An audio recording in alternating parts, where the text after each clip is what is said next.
Découvrons la version 3 de CorelNet, l'application en ligne du Centre généalogique des Côtes d'Armor. CorelNet, disponible sur généalogie22.com, permet de réaliser une recherche dans les naissances, mariages et décès relevés par l'association. Une des premières nouveautés immédiatement visibles, c'est l'accès sur un seul écran à tous les outils de l'association. Vous avez accès à CorelNet, au relevé des lieux-dits du cadastre, à GranitNet, la base de données décousinage si vous êtes contributeur, à Samsonnet avec le relevé des recensements de 1906. Vous avez accès ou non à tous ces outils si vous êtes ou non adhérent à l'association, contributeur ou non à GranitNet. Pour y avoir accès, il suffit simplement de cliquer sur un des outils. Découvrons les nouveautés de CorelNet version 3.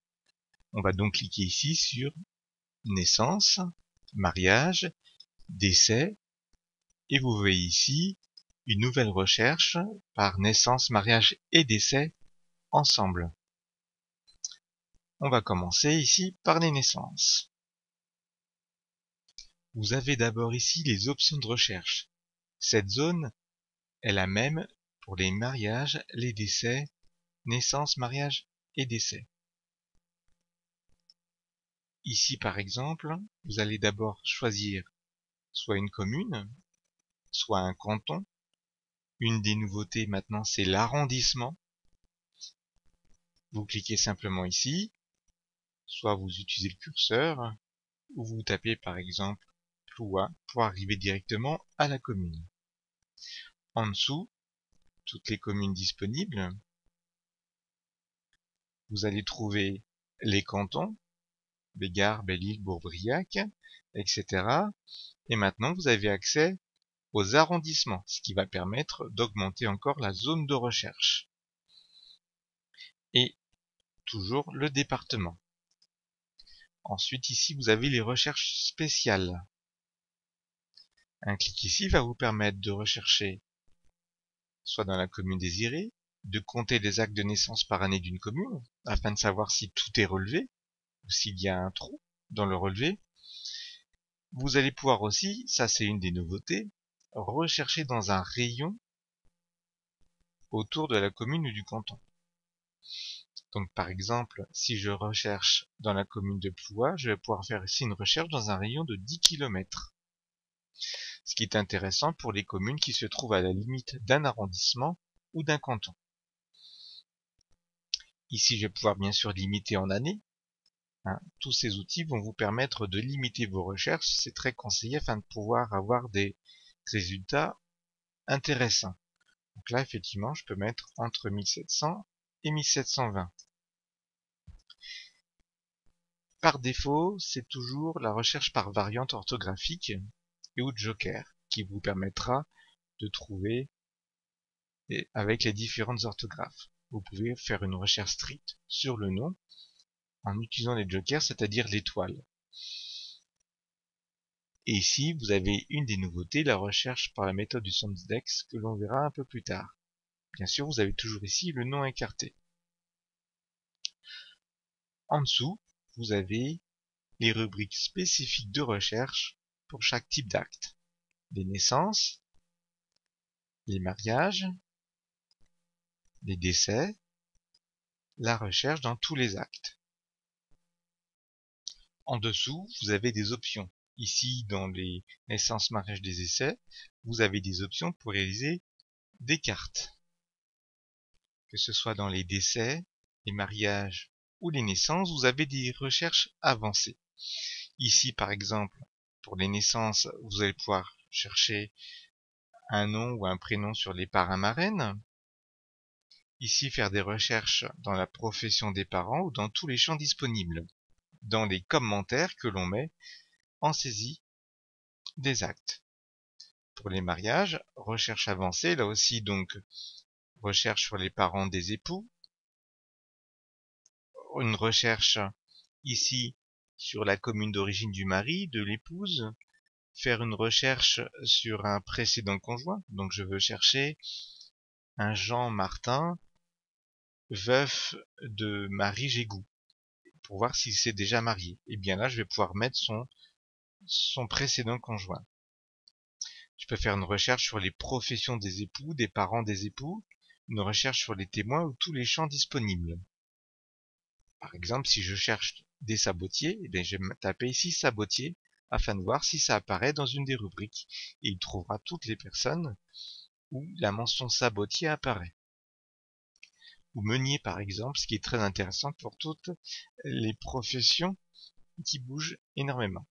Alors, vous avez ensuite pour les décès, dans les recherches avancées, donc des recherches sur les parents du défunt, ici sur les témoins, sur la profession, sur l'origine du décédé, et sur tous les champs disponibles.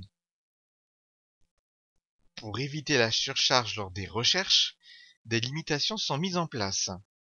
Vous ne pourrez pas chercher toutes les naissances des Martins sur tout le département sans limiter à une période, une zone géographique ou un prénom par exemple. En haut, cette icône va vous donner des indications sur les contraintes d'utilisation. En cliquant sur cette icône, vous avez accès à l'aide avec des explications texte au format PDF. Réalisons quelques recherches pratiques afin de voir les nouveautés et toutes les possibilités de Coral version V3. Nous allons essayer de trouver toutes les naissances d'un couple de sabotiers qui se promènent dans le département et dans d'autres. Donc ici, il s'agit de Julien Trémel et de Catherine Amis. On a déterminé qu'ils avaient eu des enfants entre 1800 et 1850 pour avoir une plage assez importante. Donc ici, je vais pouvoir faire une recherche sur tout le département car je vais faire une limite assez importante. Entre 1800 et 1850, on aura même pu réduire un petit peu. Je vais saisir le nom, Trémel. Je ne remplis pas le nouveau-né puisque je veux tous les enfants d'un couple. Je vais saisir ici le prénom, Julien, la mère, Catherine, Anis. Ici, la recherche va se faire sur les variantes orthographiques. On va voir l'importance tout à l'heure. Ici, je ne remplis pas les recherches avancées. Alors, les recherches avancées, on le verra tout à l'heure, sont accessibles uniquement aux adhérents de l'association. Donc, je lance ma recherche. Le résultat s'affiche. Alors ici, vous avez une nouveauté. C'est que vous allez pouvoir cocher tous vos résultats ou simplement cocher ceux qui vous intéressent. Ici, je vais prendre tous les résultats.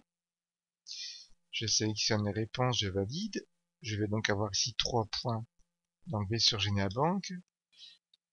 Je mets mon nom d'utilisateur et mon mot de passe. J'accède aux données. Voilà, j'ai ici le résultat des naissances à Saint-Gildas, dans l'arrondissement de Saint-Brieuc, et à Saint-Gilles-Pligeaux, dans l'arrondissement de Guingamp. Vous avez vu que j'avais mis Amis, A-M-I-S. Et bien ici, le logiciel m'a indiqué Amis, A-M-I-C-E, car Coranet, l'application, comprend un certain nombre de variantes enregistrées. Ici, je vais simplement, pour revenir au résultat, cliquer sur Naissance.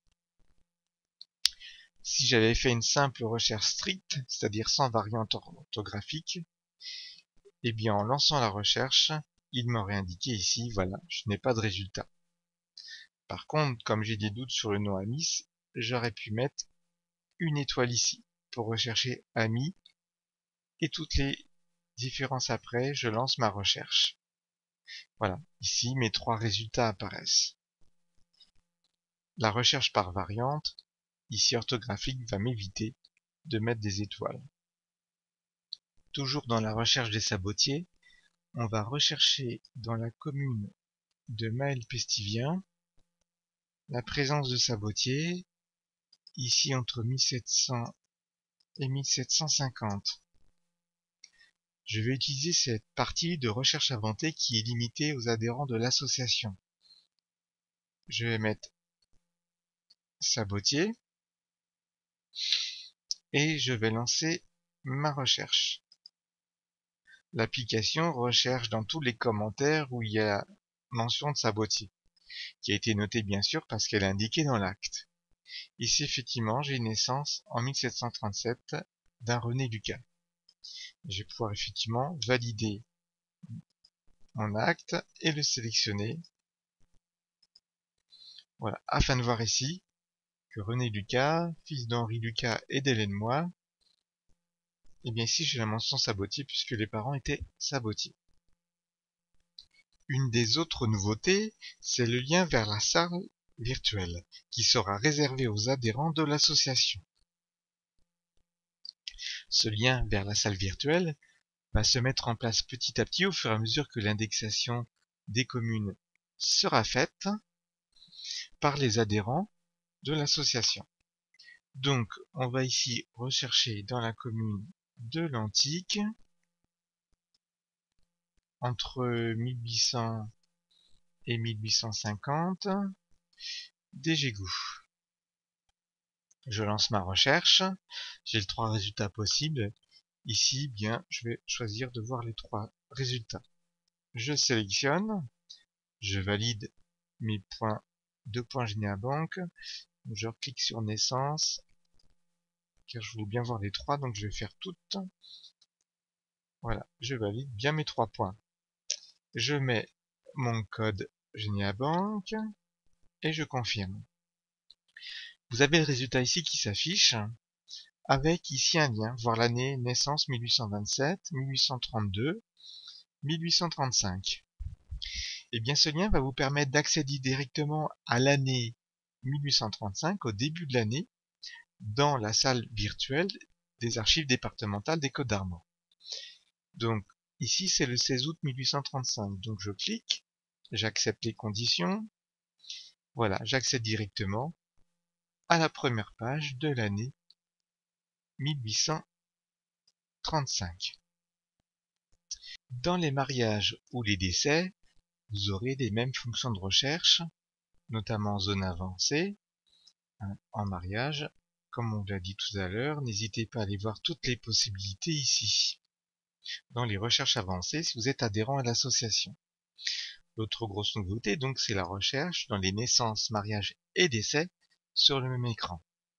Donc, par exemple, je vais chercher dans un arrondissement, celui de Guingamp, une Jeanne Merlot. Je n'ai aucun renseignement, je sais qu'elle est épouse de Julien Michel, et que ça s'est passé entre 1680 et 1750. Elle a eu des enfants, je n'ai pas de mariage, je n'ai pas de naissance, j'ai pas de décès. Eh bien, je vais ici donc cliquer sur lancer la recherche.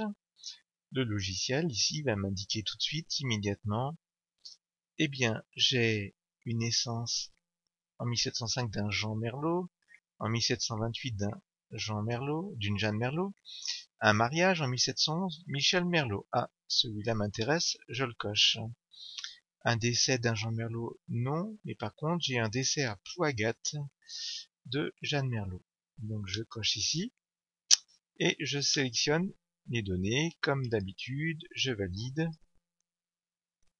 Voilà. Ici, donc, j'ai un mariage à Saint-Gilles-Pligeaux le 3 juillet 1711 entre Jean-Michel et Jeanne Merlot. Moi, je cherchais Julien Michel et Jeanne Merlot. L'acte, il faut aller le voir. Ensuite, j'ai le décès ici d'une Jeanne Merlot âgée de 70 ans. Autre commentaire, Michel et Perrine, ses enfants. Ah, là, ça doit correspondre aussi. Ça doit bien être son décès. Et donc, je vais pouvoir aller le voir dans la salle virtuelle.